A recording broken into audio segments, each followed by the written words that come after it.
What's up, and welcome to the DualSense podcast for episode 161. I am one of your co hosts. I call myself Jason. I'm joined, as always, by your other co host who is calling himself tonight on the podcast service NPR Jabroni.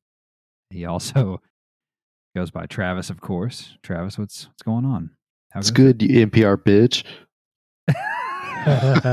We got a very nice compliment on the YouTube over the week about someone said that they discovered our show, and for the first 10 minutes they were wondering who these NPR guys were, and then they realized that we had a good dry sense of humor and they enjoyed it. So shout out to you if you're listening again, if we kept you around, and thank you for listening. NPR really changes my perspective of listening to you talk, so that's interesting. I don't know how long we'll be friends now. Do I sound very NPR to you or what? Occasionally. Yeah? Yeah, like right now you do. When I really button it up? Yeah, but you don't sound like it when you're reading the news. But in the intro, yeah, you're very monotone. Well, I mean, trying. I think NPR is a good thing. NPR is a good thing to aspire to. Yeah, right? I guess if you're like super conservative. Whoa, I thought they just reported the news. They don't pick a side. They don't? Oh, man, I always thought they were really conservative. I thought they were just like neutral, but I could be wrong. I don't know. You're right. It's neutral public radio. Yeah. Perfect. Oh, God. Anything else going on? How are you? I'm fine. We had an emergency at work. We had to get somebody had to fart. No, we had to get an item out. We had a courier come pick it up. Who on the phone? Is this the UK? What the fuck is this? We had to hire a courier to drive something to Richmond, Virginia for a certain quarterback, and the courier that picked it up sounded like Borat. I hope he was just faking. I hope he was not. No, he was Indian, like very Indian, but like Kazakhstan. But like, yeah, like, we had this emergency. We said we couldn't do this, that we couldn't pull this off, and then we were basically told we had to. So people are scrambling around trying to get this shit done before we go home, and obviously you can't overnight it because it's not going to make it. Right. If the UPS jabroni decides he's not going to do his job, it's going to be sitting in a warehouse. So yeah, they paid this courier probably like $2,000 to drive to Richmond, Virginia overnight. But anyway, yeah, he calls me on the phone and like, I wish I could do a Borat. He was just like, I said hello, and he goes, hi. And I was like, huh? Uh-huh. And he's like, I am here for package. And I'm like, I bet you are. Like, I still wasn't sure if it was some sort of spam. But yeah, you never know, honestly. Jesus Christ. But anyway, yeah, just straight up Borat. $2,000. Just call me next time. I'll take a day off. That's what I said. I'll take it for you. Yeah, fuck it. I mean, we were going to spend like $250 in gas. I mean, if that. It's not bad. I don't know. But yeah, there's no way I would spend that much in gas. But yeah, you get the idea. So anyway, yeah, it was a whole big thing. I hope that guy loses the Heisman by 1 vote. Wait a second. This is a college quarterback? Yeah, it was Drake May. I don't even know who Drake May is. Sounds like a rapper. My point. We had to do this huge thing for a guy who, plays quarterback for North Carolina. Oh, he has no shot of winning the Heisman. I mean, come on. Yeah, really. The guy, pick a college. Western College of Charleston has a better chance. Yeah, I'd never even heard of Dusty May or whatever the fuck the guy's name is. What's his name? Already forgot. Yeah, exactly. Day May? What'd you say his name was? I want to call him Luke May, but that's the white guy that played basketball. It's not important. He's a nobody. Mm-hmm. And you had to pay some jabroni, a non-NPR jabroni, $2,000. Hey, he moved here for the American dream, and I don't know a better version of it. Hey, he lived it today, buddy. He did. That's a lot better dreams than a lot of Americans are having today. I'll tell you that right now. You have to take an 8-hour road trip and listen to the music from the Indian restaurant the whole way there. Like, he's having a great time. What's the problem? Maybe listen to a cricket match? I don't know. Yeah, he might have. Maybe he listened to the DualSense podcast, where he could get all of the week's PlayStation news, Travis. Rumors, new game releases, and more in less than 90 minutes. And he could get the new episodes every Monday on all of the usual podcast services around the world, as well as YouTube. You can also find us on social media, of course. We're on X, which I'll never get comfortable with saying over Twitter. We go by @the DualSense Pod. We're also on Instagram, Threads, and Facebook as well, if you'd rather be there. Our website is thedualsensepodcast.wordpress.com. We post the shows there each week as well, in addition to the show notes, our pictures and bios. So check that out if you please. See how handsome we are and all that good stuff. And we would love to hear from you on the social media, as we often do these days. So without any further ado, Travis, let's jump into the week of news here. It's about like last week. I feel like where we didn't really have, very much what I'm going to call primary news, but we have kind of one news story here and a bunch of news nuggets. So let's jump in. Starting with number one. After revealing its first ever dedicated remote play device earlier this year, Sony finally revealed that Project Q is officially called PlayStation Portal, and it's launching later this year for $199. The Portal will feature an 8-inch LCD screen capable of streaming 1080p at 60 frames per second from your PS5 over Wi-Fi, even outside of your own Wi-Fi network. In a PlayStation blog post, Sony said, quote, PlayStation Portal is the perfect device for gamers and households where they might need to share their living room TV or simply want to play PS5 games in another room of the house, end quote. The Portal features all of the functionality of a DualSense, such as haptic feedback and adaptive triggers, as well as a 3.5mm audio jack for headphones, though it does not support Bluetooth or any native functionality whatsoever to play games or other media. Sony says battery life will be comparable to the DualSense controller. It also does not support cloud streaming of PS5 games for those subscribed to PlayStation Plus Premium, at least not yet. It literally plays the games you have installed on your PS5, and that's it for the moment. The lack of Bluetooth is a questionable omission, to be sure, but the reason is clear. Sony has two new premium audio options that it wants you to buy: the Pulse Elite wireless headset and the Pulse Explorer wireless earbuds. Pulse Elite will retail for $149.99 and features a retractable boom mic, AI-enhanced noise rejection and background noise filtering, as well as a charging hanger for storage. Pulse Explorer will retail for $199.99 and features dual microphones and the AI-enhanced noise rejection as well, and a charging case, like other earbuds on the market. Both devices will be the first PlayStation audio devices to use custom-designed planar, or is it planar? Let's say planar magnetic drivers to create what Sony calls a, quote, audiophile level listening experience normally found in premium headphones or professional sound engineers, end quote. The new audio devices will use a new proprietary technology called PlayStation Link in lieu of Bluetooth to offer lossless audio and seamless switching between PS5 and PlayStation Portal. Oddly, the headsets themselves do support Bluetooth because you can simultaneously connect them to another device, such as a phone, to take phone calls. In other audio device news, later in the week, Sony Interactive Entertainment, announced that they have acquired audio technology company Audi's Nuts. Audi's Audi's Nuts for an undisclosed sum. SIE says that Audi's Nuts will continue to operate independently and develop its own products, but they do plan to expand the company's technology into PlayStation games, whatever that means. So, what do you make of the Portal or any of the new audio stuff? Yeah, I'll split this in half. So the Portal, first of all, love the name. Yeah, it is cool. I agree. Did not like PlayStation Q or Project Q, which I knew was a placeholder, but we've seen placeholders kind of land or get Yeah. stuck, So really, really enjoy the Portal as a name. Yeah. I watched the video on it. It looks kind of cool. It looks better than I expected. Okay. Honestly, like if I had the money to blow, I'd be interested in getting it, but I can tell you I'm not going to pay $200 for it. Mm. It's just Mm. it's not worth it to me. I'll just go downstairs. Like Mm. it's fine. But I could see the value proposition behind it. Like it would be cool to, play it in bed before you play in bed and play a quick game of something or, like Yeah. especially like I said it before, but like if I had a device like that, I think I'd be more apt to play more games like that are city builders or management games because you could just quick 20 minutes, do a little bit, set it Yeah, for down, sure. go to bed, or you got 20 minutes to kill on the couch instead of doom scrolling. I could do that real quick.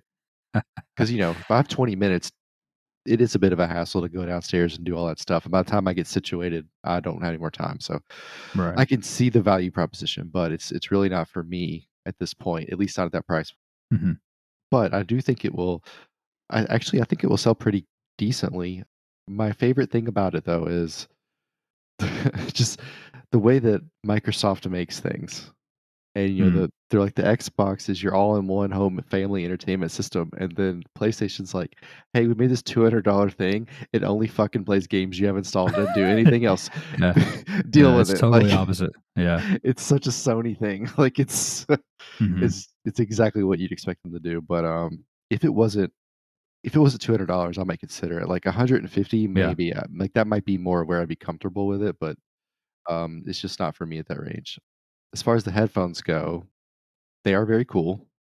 But again, it's too much Yeah. money for me. I'm not paying $200 for earbuds as much as I'd like to try them. Yeah, so I know you pointed out that basically they're not gonna use Bluetooth because they're using PlayStation Link. My Mhm. first thought was like, I wonder if the Bluetooth doesn't I don't know. Listen, I don't know how to build shit that's technologically uses Bluetooth, but my first Mhm. thought was, do they not have enough room on the portal to have some sort of Bluetooth receiver? Yeah. I don't know. I wondered that, but clearly that's not the case if they have this PlayStation Yeah. Link thing they're trying to push forward. Which brings me back real quick back to the portal. Like, I'm curious how the battery life is going to be the same because you would Hmm. think it would draw a lot more battery, so we need a bigger pack of some Mhm. kind. So I'm curious as to how that works. But maybe the bigger surface area of the screen makes it easier to put in a bigger battery, which Yeah, then makes me probably. wonder if it gets hot. But whatever. Yeah.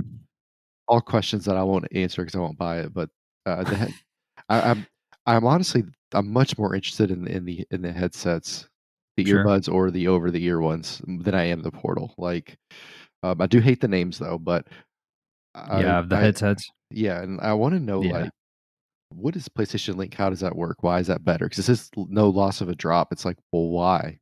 It's not like Mhm. it's going to be. It's PlayStation Bluetooth. It's not like it's. Mhm. And clearly, it's basically Bluetooth. If the buds are going to connect to your iPhone or whatever else, so that's Yeah. using Bluetooth there. So it can't be that different, you know. I'm wondering I'm wondering about the Bluetooth thing, and I'm not IT savvy enough, software, savvy enough, but I wonder about the Bluetooth thing, if it has something to do with security. What I mean by that is, we know this thing we've talked about on the show, we know this thing runs some version of Android, to do what it does. So I wonder if there's some type of thing with Bluetooth where someone could connect it to a computer, hack it, jailbreak it, and start, playing other shit on it. Hmm. And along those lines, I wonder if this thing is going to have I would assume it's going to have a USB-C charging cable, Hmm. but I don't think that they've said that. Like, I wonder if it's going to have like potentially some type of like proprietary cable that doesn't connect to a computer. Like, I don't know. I'm just wondering, but otherwise, the truth of it is that they probably just want you to have to go buy their fucking headsets. I mean, that's the simplest thing. So, Yeah, yeah. I mean, look. I mean, I think I like that PlayStation's doing different things, right? They built the VR2. They have this portal sure. thing. They've been doing these earbuds. Like, I like the idea that they're doing their own kind of accessories. They're buying their own company, which Yeah. makes you kind of feel like they have something in mind for audio. I think that maybe they want to do more in-depth audio things with their in-house studio games, and this kind of Yeah. gives I'm them trying to an figure that one out. opportunity I for don't that. know, though. Yeah. Yeah, I mean that's all I can think of. Unless they think that they're only gonna make, unless they only bought them to make their headset equipment what they think is top tier. I guess it has to Yeah. be one of those two things. I'm not sure which, but yeah, I mean, look, I like that they're expanding and trying to do new things. So I'm very cool with all of it. It's I don't think any one device is gonna actually be a world beater, but if you add them all Mhm. together, they might do decent. Yeah, I mean, I'm interested in Portal. Um, I just don't know if I have a use case at the moment. You know, like you said, I mean, laying in bed and being able to play a game of FIFA or something does sound cool. Or playing a couple games of my team, something on NBA, like 3-on-3 games or something while I'm in bed, sounds kind of cool. But also, to your point, I'm across the hall from my game room. So there's that. I think there are definitely applications for it, use cases for it. People who have one TV Like our friend, I think our friend Parker has one TV in his entire house, allegedly. You know, and if when his wife or son or whatever is watching something they want to watch, he could be on the portal playing a game. Totally makes sense. Totally get that. For that answers a lot of people's prayers, probably. You know, because to be honest, the whole backbone thing where you put your phone in, you know, and do remote play with the phone, like that, let's be honest, that sucks because then you can't use your phone. You know what I'm saying? Like you can't use your phone. If you get a notification and want to check it, it's going to back you out of the game and all that. So this does solve a very specific problem, is what I'm trying to say. And for me, I don't know if it's for me right now at $200, but maybe one day. The thing that does intrigue me about it is that it's literally a DualSense. And I think that the reason why they can sell it for $200 is because it is a DualSense. And, you know, I've seen people say, well, I can get a Switch Lite for $200 and do more than this thing can. Well, it can't play PlayStation games. You know, you can't play God of War Ragnarok on Switch. You can't play, you know, Final Fantasy 16 on Switch, etc. So again, the power, the leverage of the PlayStation game library, exclusives, PlayStation Studios, games, etc., definitely is a selling point for something like this.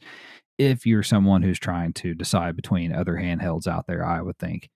As far as the audio stuff, the Elite headset is the most appealing to me. Although the earbuds look and sound cool, but kind of like you, like I've already tried to do the thing where I bought earbuds for $200 from Razer, and they were shit. And so I just don't think that you can have like really high quality gaming earbuds. Maybe you can, at least, but I mean, one day, surely you will. But I don't know. Maybe Sony will break the mold.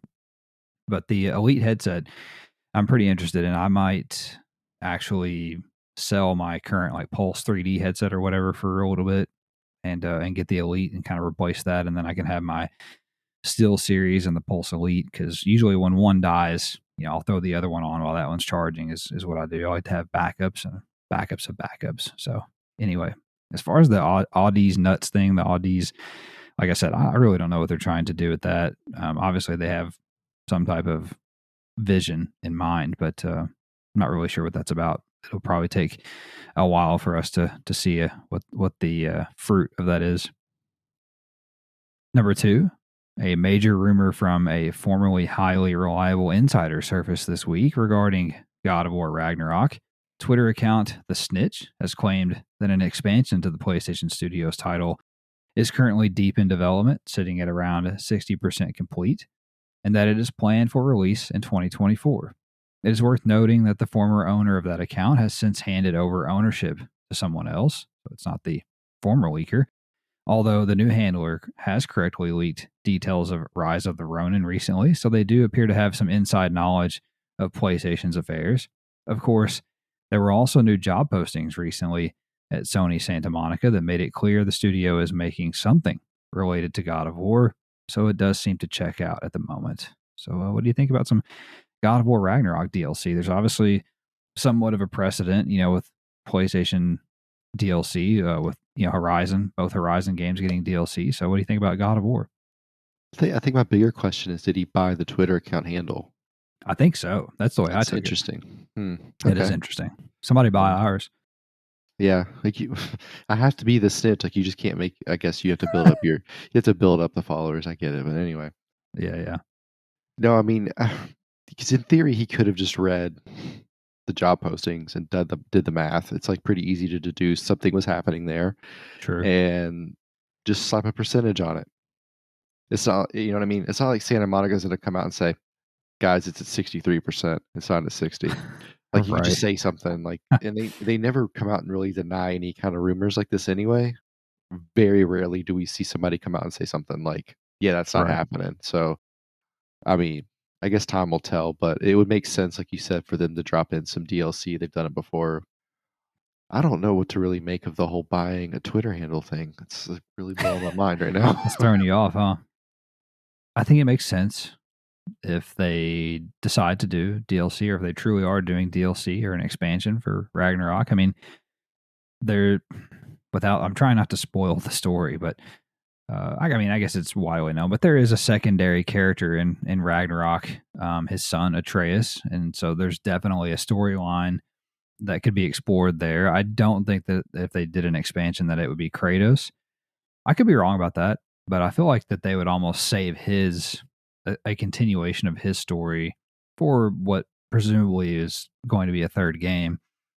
I say that, and they do Aloy in the expansions for Horizon Forbidden West and the original Horizon game. So it could be Kratos, but there's a difference between the two because God of War and Ragnarok has that well established secondary kind of like companion character that makes total sense to explore further in some type of expansion, like I don't know, an 8 to 10 hour expansion, something like that. So I think that'd be cool. I'm pretty keen on this if that's the case. If it's more Kratos, I'll still play it.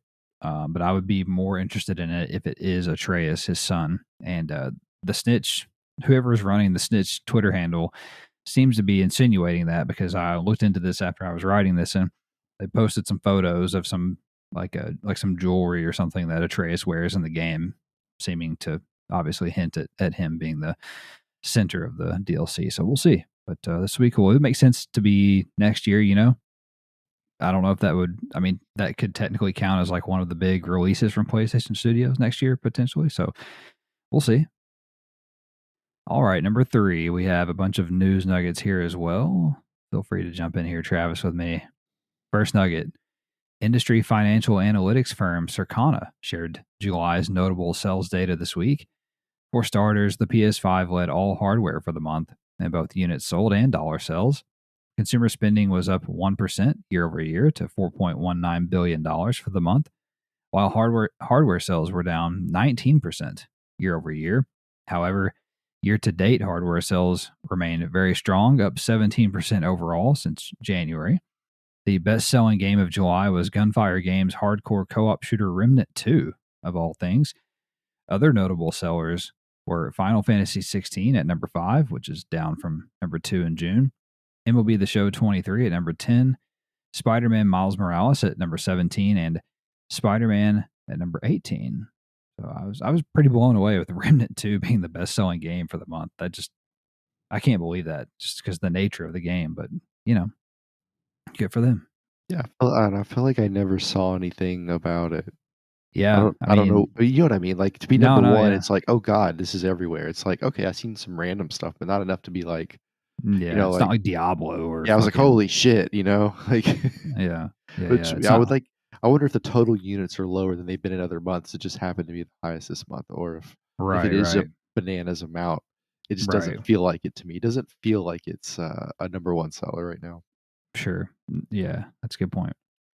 Also, South Korean developer Pearl Abyss shared in a brand new gameplay trailer for its now single player open world action RPG Crimson Desert, which we previously thought was an MMO.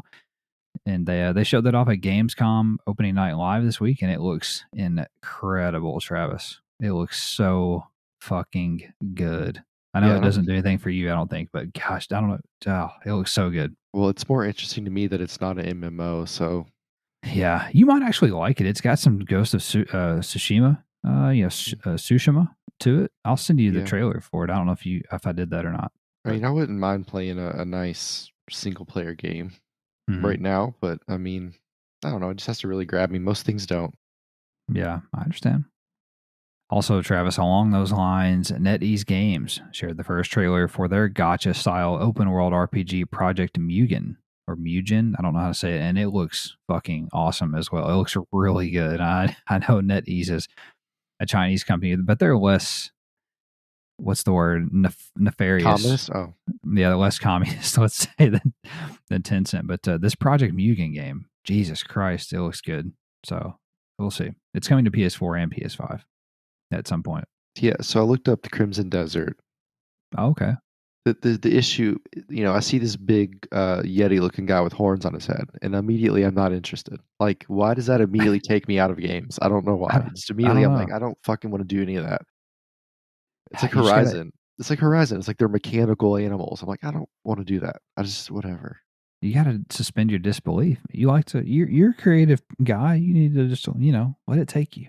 It's Let not it that I don't let it like take you. that. It's just I just you know I want to kill humans. So they deserve it more. Well, we've got some humans killing to talk about here in a little while too. I think plenty of that in the news here. We did. We just talked about the communists. They kill people all the time. Oh boy, Travis, not to be outdone by these other open world MMOs, Jesus, RPGs. Tencent, there they are, revealed a new trailer with gameplay for their own gotcha style game called Zenless Zone Zero, and it looks neat, but I won't play it. Also, Hello Games released its next major No Man's Sky update this week for the game's 7th anniversary. Called Echoes, the new expansion adds a new robotic race, the first in the game's history, as well as over. What? I'm out. You're out because it's robots? I don't need robots. I don't need this. Man, you actually robots are fine. Robots don't bother me at all. It's just the weird fucking animals. It looked like a fucking animal from The Lion, the Witch, and the Wardrobe. Why do I need that? Yeah, I don't understand it. I'm trying to talk this out, so I'll be over it. I'm not sure what it is. There's something wrong with me that doesn't like it. You don't like fantastical things. It shouldn't bother me. I should enjoy it. Yeah, you should. You should try. You should do it. You should free your mind. Your ass will follow. You need to. You need to branch out. Anyway, where was I? Yes, as I said, the robotic race, is the first new race in the game's history. It's also coming with overhauled space combat, freighter-to-freighter battles, a new Voyager's expedition, and improved image quality on PSVR2, among other additions. And apparently, the image quality update on PSVR2 is a game changer. It's very noticeable. So I'm going to have to check that out soon, I think. Also, fast-paced first-person shooter Bulletstorm, where you could kill lots of humans, Travis, will come to PSVR2 on December the 14th. Horror thriller, Little Nightmares 3 was announced and will feature co-op for the first time in franchise history. It will launch for PS4 and PS5 in 2024. Mortal Kombat 1 revealed its new Invasion mode, which is a board game-like RPG mode that sees players exploring maps, unlocking loot, completing mini-games, and fighting, of course. Tactical shooter, here you go, Firewall Ultra launches this week for PSVR 2, and it's already out, I should say. Developer First Contact Entertainment took the time to detail what we can expect in terms of post-launch content. The team already has 1 year of support planned with 4 operations, which you might know as seasons or battle passes. They include 4 new characters, 1 per operation, new weapons, and new cosmetics. And I'm currently reviewing this game for Gaming Nexus. Haven't got to fire it up yet, but I do have it for review, and I'm going to spend some time with it. It is a live service game, so give it a proper amount of time and before I render a verdict. But seems promising.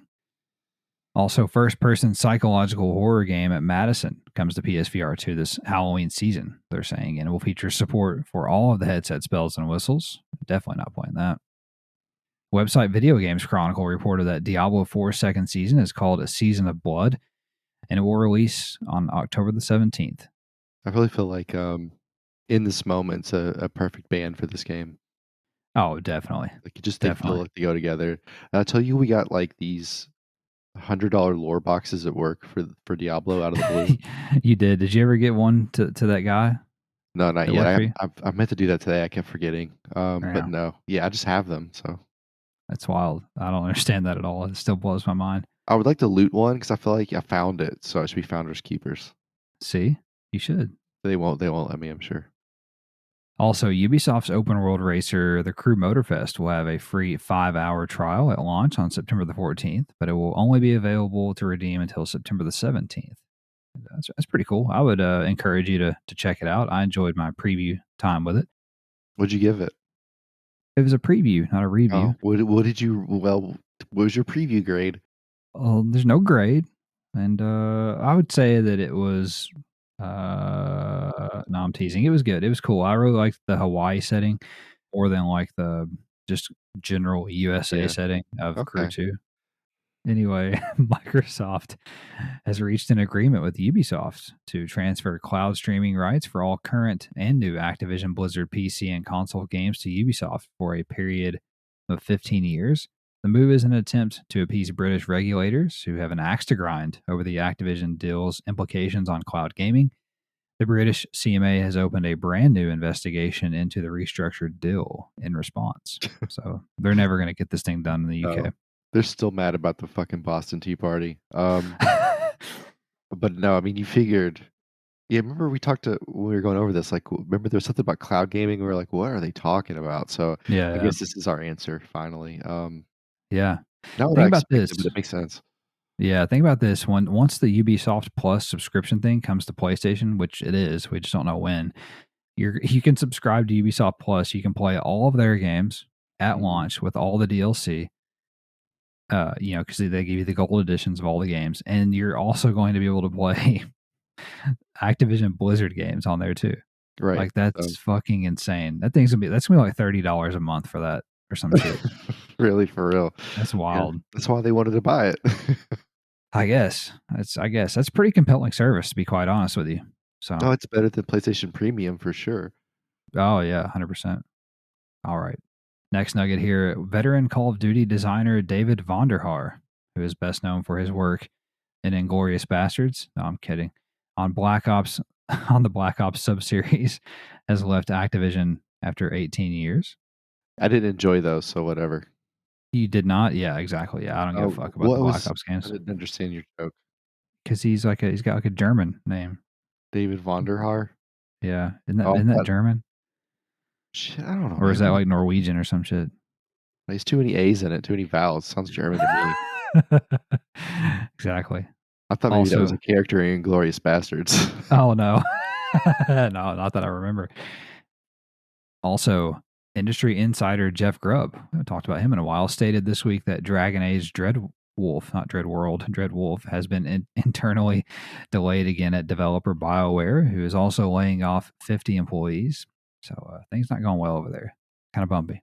Speaking of not going well, we haven't heard any like sexual assault news in like 6 months. So I'm really proud of the video game world. Yeah, cleaning it up, huh? Proud of them. Good job, guys. Good job, Ubisoft. Sony is discounting the PS5 again in Europe, Travis, with a 75 quid price cut in the UK and 100 euros in the EU. So they're really trying to get rid of this backstock so they can get this new one out. What is that? How much money is that in English? See, 75 quid. I don't know. It's probably, let's say, I have no idea. Let's say it's probably $70. Okay. Hello, Governor. Is it on sale? If I had a quid for every time PlayStation had a sale. Anyway, we've got like hella UK British listeners. So, sorry, we're kidding. Please, we love you guys, by the way. Send me videos doing American accents. It's my favorite thing. Yeah. We all sound so fucking stupid when we do it. Like, and I hope that that's what Americans sound like to you, because you'll be like, "I will have a hamburger," and then you all giggle. It's hilarious. It is funny. It is funny. You're right. So yeah, see, we can take it. We can give it to. But anyway, 75 quid. What do you know? Anyway, developer Certain Affinity, which is led by former Bungie multiplayer and online lead Max Hoberman, has announced its first original game, a first-person shooter called Project Mugen. Certain Affinity has served as a support studio on other studios' major projects since being founded in 2006 by Hoberman. And so that's interesting. The former Bungie multiplayer dude could be good. He did Halo when it was in its heyday, so there's that. A new trailer on the official PlayStation website could be teasing a medieval film or television show, as a brief glimpse of Sir Daniel Fortesque's legs can be seen. So that would be something that I would probably throw that in there with, a Jack and Daxter movie as a "Do we really need this?" type of thing. But who saw his legs and was like, "It's a medieval game. I know those legs." Because he's a skeleton or whatever, it's that game. Last time I checked, all skeletons look the same. I still don't know how you know. They look more the same than normal people. Yeah, you're saying it could be like an Uncharted skeleton from one of those like pirate could be prison things that hang from the ceiling or whatever. Could be. Who Yeah, knows? Yeah, fair point. Fair point. Also, Call of Duty Modern Warfare 3 will begin its beta phase with a PlayStation exclusive beta on October the 6th through October the 10th. Followed by an open beta for all other platforms and peasants from October the 12th through October the 16th. Do we get both betas?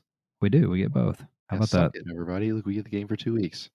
I'm Microsoft. I just paid $70 billion for Activision, and I can't even get the beta. Oh, I'm busting balls, of course. All right. So Amazon's Fallout television series is releasing in 2024. They announced this week. Website Games Industry reported that the Gran Turismo film has pulled in $23 million since releasing on August the 11th, which isn't entirely factual because there's a big caveat, which is that it's only been available as a limited release since then, and it's just now hit all U.S. theaters today on August 25th. So it will surely go up from there, and I do want to go see it sometime here soon with you.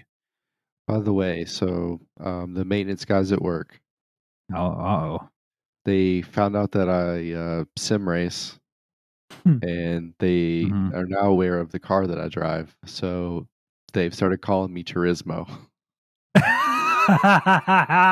This is so good. Yeah, This is so good. So something broke today, and they came up and they're like, "Where is it, Turismo?" And I'm like, "Oh my god." This is great. I mean, they're very happy with themselves too. Like Good. they're very happy that they came up with it.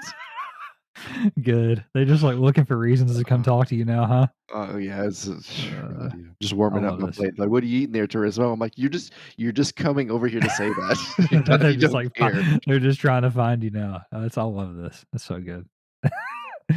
I'm gonna call you Turismo. All right. Next nugget. Website Push Square reported that Warhammer 40,000 Space Marine 2 and Banishers Ghost of New Eden are both set to receive extensive reveals from Focus Entertainment this week. Both of those look very cool. Previews are very positive for Space Marine 2, and Ghost of New Eden is a brand new IP. Looks cool. Also, multiplayer ghost hunting game Phasmophobia has been delayed for PS5 and PSVR2 until October, as developer Kinetic Games recently had a fire in their office building that has delayed them. And that sounds kind of haunted itself, a little bit cursed, if you ask me. I think they jinxed themselves. Yeah, it might be. No one was hurt, by the way. I think it's just like a structure fire, that. Oh, were they in Hawaii? No, I don't think so. But I think they're a European team. Are you gonna play the co-op? Yeah, I told Jacob I would play this with him. So okay, good. I wonder if it's like is a jump scare because it would be hilarious just to. I'm gonna watch stream each it. other get scared. It might be actually pretty cool. Yeah, I'm gonna stream it. Are you gonna play with us? You don't have to have VR. This is co-op, not try-op. What do you? I mean, yeah, I think you can have like 4 people or like 6 people. You're gonna hunt ghosts with us. You're gonna be scared. Also, Soulsborne style action RPG Lords of the Fallen has gone gold ahead of its October the 13th release on PS5, and I think that's a Friday the 13th this time around, I believe. Clever girl. Cinematic horror game Retrieval was announced for PS5, but no release date was given. Sony has filed a patent that would allow up to 100 players to play a game together on a movie theater screen, Travis. And listen, man, I told you. We've got the business side to. We've got it. So we're just fucking sitting on it. As soon as PlayStation's ready with their patent, we can start having PlayStation parties with 100-player multiplayer games in the theater. What are we gonna play? It's a 100-player multiplayer game. Gang Beast. What will fit on one screen? Yeah, Fall Guys. I don't know. Let Sony figure that out. We'll just provide the palette. I mean, you could play Madden. Just you gotta have 5 guys to be linemen. That'll be a lot of fucking fun. Mm-hmm. Tap X to block. Tap X to block. Yeah. You could play that 1 vs 100 game show. You could do that. What's that? Anyway, that was some game show that used to be on TV, and it was like they had 100 people in like little boxes, and it was like some type of trivia game or some shit. And yeah, I don't know. I don't remember exactly. But anyway, next nugget. Agatha Christie's Murder on the Orient Express will come to PS4 and PS5 on October the 19th. I feel like that's a game you would play. Oh, why? You like murder shit and, mysteries and games, and that's a very famous book. It is. They make a bullet train game. That'd be a lot of fun. It would be. All right. Website PlayStation Lifestyle reported that former Xbox and EA executive Peter Moore said that he had to spend millions at Xbox to secure parity with PlayStation for video game release dates when he was the head of Xbox. So, they were just getting started. He was saying that they had to spend like $10 million to get a game to come to Xbox that was coming to PlayStation because, they were brand new. Also, PlayStation Plus Premium has added a 2-hour game trial for first-person shooter Atomic Heart, if you're interested. RoboCop Rogue City has been delayed to November the 2nd on PS5. Survival horror multiplayer game, The Outlast Trials is heading to PS4 and PS5 sometime in 2024. That's one game for sure me and you are not playing. I remember us passing the controller back and forth of the original game about shit our pants. It was hilarious when you got scared, though. Jesus. Also, Mortal Kombat 1's Peacemaker DLC will be voiced by John Cena and not his brother Juan Cena. Retro zombie killing first person adventure game Night at the Gates of Hell is coming to PS4 and PS5 on September the 8th. Website PlayStation Universe reported that the following games received update patches this week: Dead Island 2, Overwatch 2, Saints Row, No Man's Sky, Sniper Elite 5, The Last of Us on PC, Fallout 76, and The Division 2. So if you've been waiting for some fixes or new content, check those out. Narrative adventure game Goodbye Volcano High has gone gold and will release on August the 29th. Mortal Kombat creator Ed Boon said that he would like to do a Marvel versus DC fighting game, but admits that it is probably impossible due to Marvel and DC issues there, but that would be dope. That'd be pretty dope. Cool. I wish it'd be cool if you could add the characters in just to, like, even multiverses would be really cool. Yeah. You are added, that would be multiple universes there.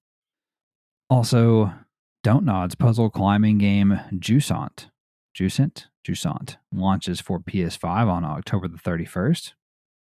Living style puzzle game Tin Hearts dropped a new gameplay trailer for the PSVR2 version of the game this week. Website Gematsu reported, and first of all, let me back up. There's a shit ton of game announcements. I didn't do a whole like Gamescom rundown because number one, I didn't watch it all, but Gematsu has everything here. So you're going to hear me say the word launch quite a bit here over the next few minutes. So just hang in there. So there's a lot of new games to announce. Website Gematsu reported that NetEase Games' free-to-play open-world RPG Project Mugen has added a PS4 version, as we were speaking about earlier, and they released a cool gameplay trailer. First-person shooter Stalker 2, Heart of Chernobyl, has been delayed to the first quarter of next year on Xbox, which means that the eventual PlayStation version has been delayed as well. That might be interesting. I'm oddly interested, but I feel like I'm going to hate the animals. Yeah, it does look really cool. I don't know if you've ever seen any like gameplay trailer or anything for it, but it looks cool. Did you spell Chernobyl wrong, or is that how it's spelled? No, that's how I thought so too. They spelt it like that in the press release. They spelt it Chornobyl. All right. So, but I could have swore there was an E in there. Anyway, what do I know? Also, survival horror game Tormented Souls 2 was announced for PS5 and is launching next year. First-person horror game Scorn has moved up its release date and will now come to PS5 on October the 3rd. Side-scrolling platformer Symphonia was announced for consoles and is launching in early 2024.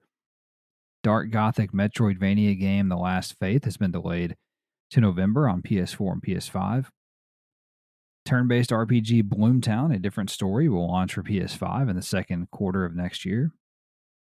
Roguelite top-down shooter Axolotl, I guess that's how you say that, it launches September the 14th for PS4 and PS5. First-person narrative thriller The Gap has added a PS4 version in addition to PS5, and it will launch on October the 19th. Dating action RPG Eternites has moved up its release date and will now launch for PS4 and PS5 on September the 12th. Broken Sword, Shadow of the Templars Reforged, a remastered version of the 1996 point-and-click adventure game, was announced for consoles and will launch in early 2024. And likewise, Broken Sword Parzival's Stone was also announced for consoles, but no release date was given. Adventure platformer Worldless will launch for PS4 and PS5 on October the 4th. SteamWorld Build will launch for PS4 and PS5 on December the 1st, and it looks very cool. Looks awesome. Park Beyond DLC Beyond Extreme will launch September the 29th on PS5 alongside the game's 2.0 update. Co-op survival game The Lord of the Rings Return to Moria will launch for PS5 on October the 24th. Persona 3 Reload will launch for PS4 and PS5 on February 2nd. Star Wars Dark Forces Remaster was announced by Night Dive Studios and is coming to PS4 and PS5, but no release date was given. Night Dive also announced a remastered version of first-person shooter Turok 3 Shadow of Oblivion for PS4 and PS5. It will release on November the 14th. Roguelite action-adventure game Hellboy Web of Word will launch for PS4 and PS5 on October the 4th, and it includes the voice of the late Lance Reddick. Comedy slapformer adventure game Thank Goodness You're Here will launch for PS5 in 2024, and it's got a cool art style. It's a game that's set in northern England, so it could have some great English comedy. Could be good. I don't even know what you're saying. I don't know what I don't that either. means. I watched the trailer for it, and I still don't understand. What is the art style? It looks like a Monty Python? It looks like a newspaper comic, Okay. like a Dilbert type of art style. It looks kind of Dilbert. interesting. Dilbert. Also, single-player story-driven action-adventure game Dustborn will launch for PS4 and PS5 in early 2024. It looks cool as well. Off-road driving simulator Expeditions, a Mud Runner game, was announced for PS4 and PS5. It will launch sometime next year, and it sounds pretty cool, actually. Might have to check it out. Cyberpunk 2077 revealed a wealth of new features and improvements that are coming alongside the game's title update 2.0 on September the 26th. Some new features are limited to the new Phantom Liberty expansion, but some are totally free and include a new skill tree and overhauled police system. And it looks incredible. I cannot wait to play that expansion. It looks so good. The final Horizon update for Sonic Frontiers will release on September the 28th. And in other Sonic news, Sonic Superstars will launch for PS4 and PS5 on October the 17th. RPG Grand Blue Fantasy Relink will launch for PS4 and PS5 on February 1st. Tekken 8 will launch for PS5 on January 26th. First part of the year is getting busy. Killing Floor 3 was announced for PS5, but no release date was given. It is being made on Unreal Engine 5, and it looks dope as hell. It looks amazing. I'll send you. You should look that one up. That's more your speed. It's more your speed. Because it has Killing Floor in it? Yeah, because you like to kill. Yeah. It looks good. The second one's fun.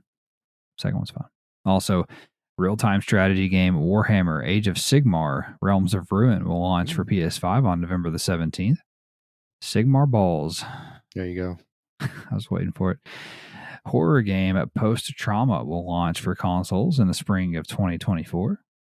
Haunted Thriller The Seventh Guest VR will launch for PSVR2 on October the 19th. That game looks really good. Looks good. Might have to check that one out. But might be a Phasmophobia right in there in the same time frame. Also, side-scrolling action RPG Mandragora will launch for PS5 in 2024. Destiny 2, the Final Shape expansion, will launch February 27th, and the new season called Season of the Witch is available right now. 1995 side-scrolling beat-em-up game Gourmet Warriors will come to PS4 on August 31st. Open-world survival game My Time at Sandrock has been delayed to November 2nd for PS5. I keep picturing Shutter Island. Like you're just stuck somewhere and you don't know what's going on. It's like psychological. It's not that, but that would be a cool game. Why don't you make it? Also, Avatar: The Last Airbender, or Airbeaner, as I have there, Quest for Balance will launch for PS4 and PS5 on September 22nd. That D makes a big difference. It does, yeah. It makes it really racist. Yeah. Isn't called the Airbeaner? That's the first Mexican in the NBA. My fingers really let me down. They made me an accidental racist. Oh. All right. Train Sim World 4 was announced for PS4 and PS5, and it's releasing on September 26th. Score chasing first person shooter War Stride challenges will release for PS5 on September the 7th. That could be cool. We'll see. Totally Accurate Battle Simulator is coming to PS4 on September the 5th.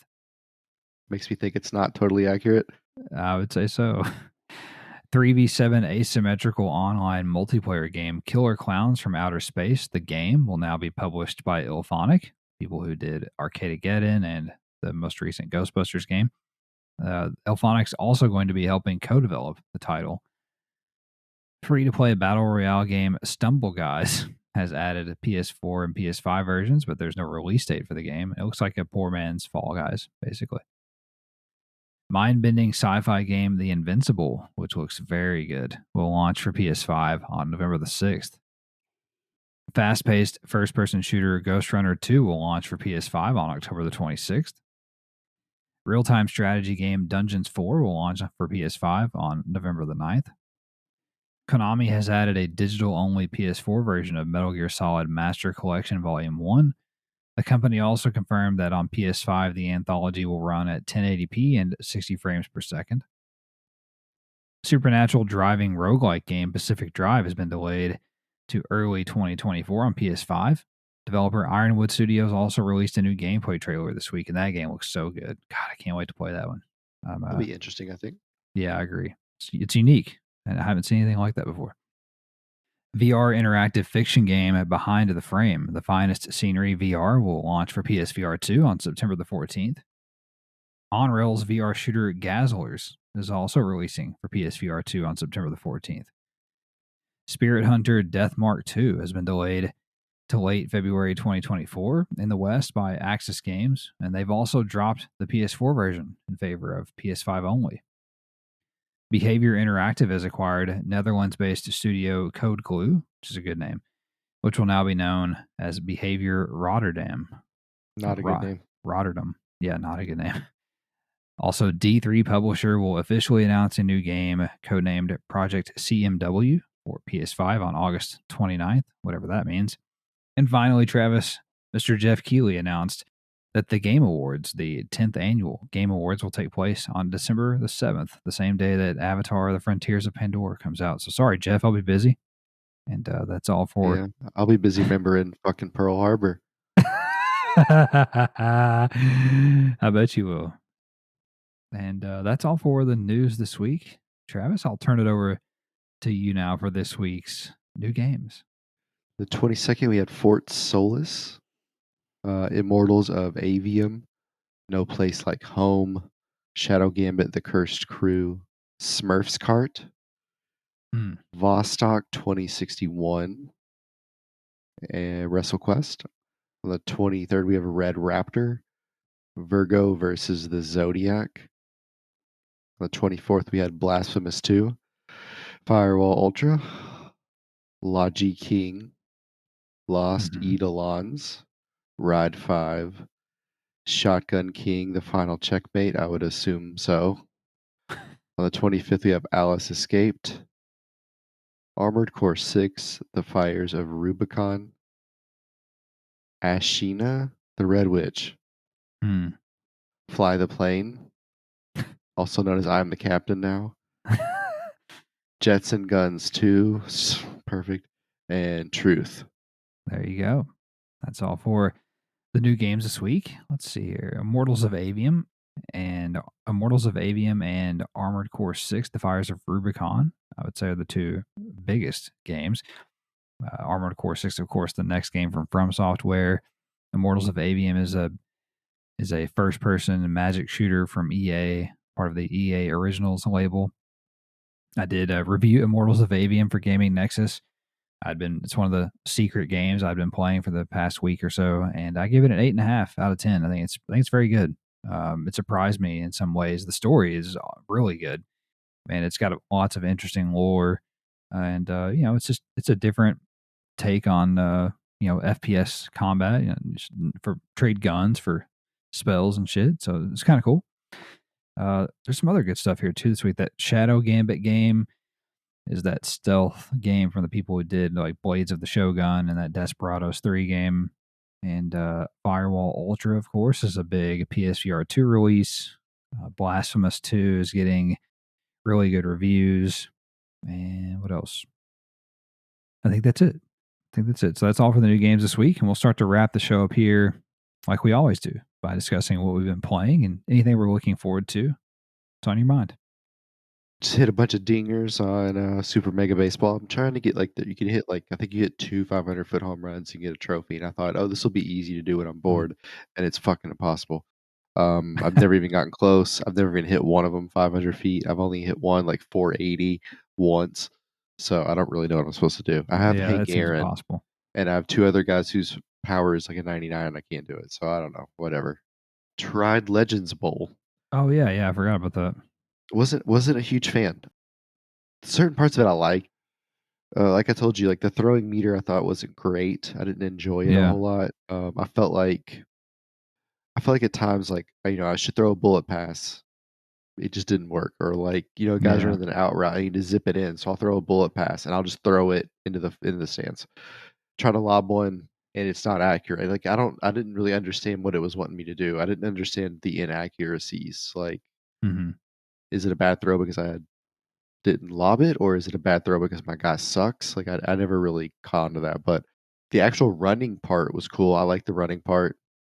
The defense I found difficult at first, but it wasn't too bad once you figured it out. But the throwing just isn't there for me. It reminded me of the first time I played NFL Blitz, and I was like, "What? Why is the throwing like this?"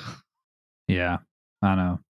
The other things I've seen about it, it seems like it has a really cool in-depth, dynasty mode, franchise mode, whatever you want to call it. So it has some interesting stuff in it. I just wish maybe I just suck at it. I don't know. It was hard. I found the passing. I tried the demo too, and I found the passing to be pretty inelegant. And then we played Overcooked with Jacob, and oh yeah, it was a good time. I enjoyed it. The levels seem to lull you. You'll have a couple of decent ones, and then you'll have one where you're on ice or there's trucks moving, and then all of a sudden we couldn't figure out how to deal with the random earthquake or whatever it was that made the land shift. So oh yeah. But no, it's fun. I really liked when we got into the zone and we just kept calling each other chef, and we seemed to know what each other was talking about without saying anybody's name. We would just be like, "I need a tomato," and then one of us would just make a tomato. It was just we were moving without.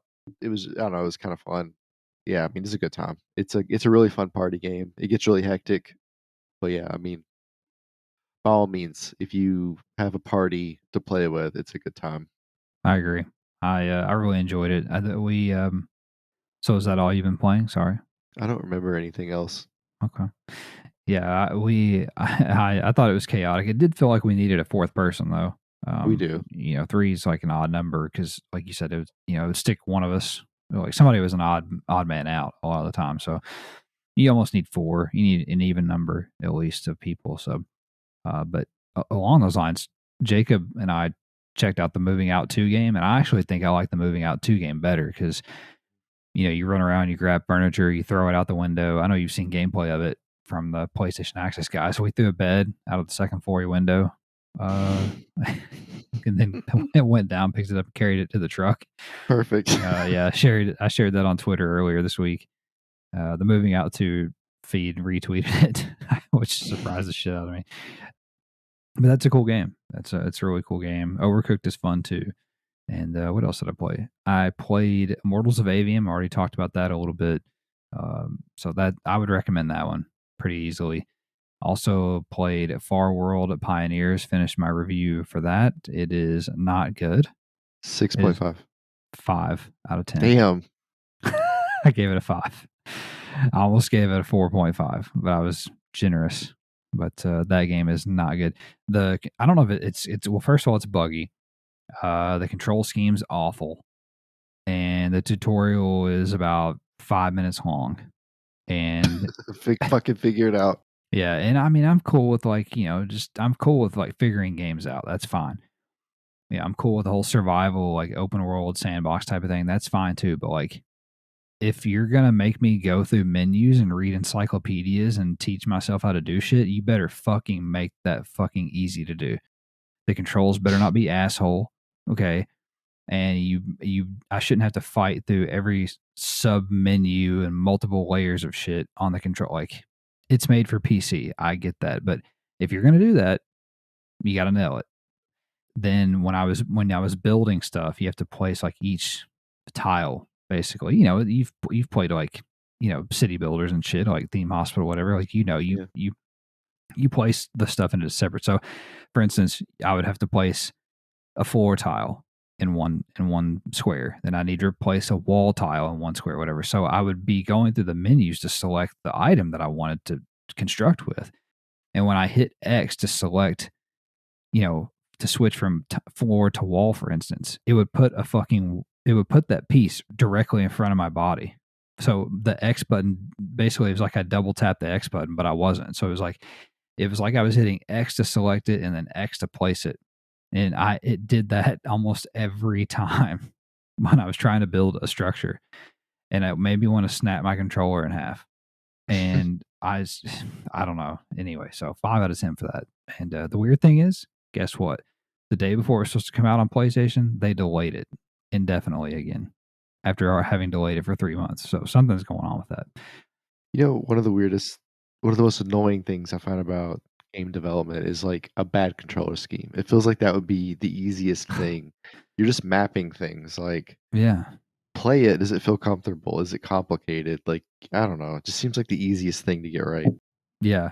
And then apparently there's raiders in the game. So like, you know, I was just trying to like scavenge stuff, mine for ore, like, you know, just build and just get all the resources needed to build more stuff. Like, generally speaking, that's what you do in those games. So I'm like spending time running around, gathering stuff. I came across a big bunch of guns. I come back, have like 10 people at my camp. I give each of them a gun. And then in the middle of the night, a group of raiders comes and kills all of them, despite them having guns. They just wipe us off the map. They kill all of them. They kill me. And like, I was just done at that point. I was like, what the fuck? Like, what am I supposed to do? You know, there, I just gathered 10 people. They're all dead now. Like, you know, I'm just, whatever, man. Like, cool game.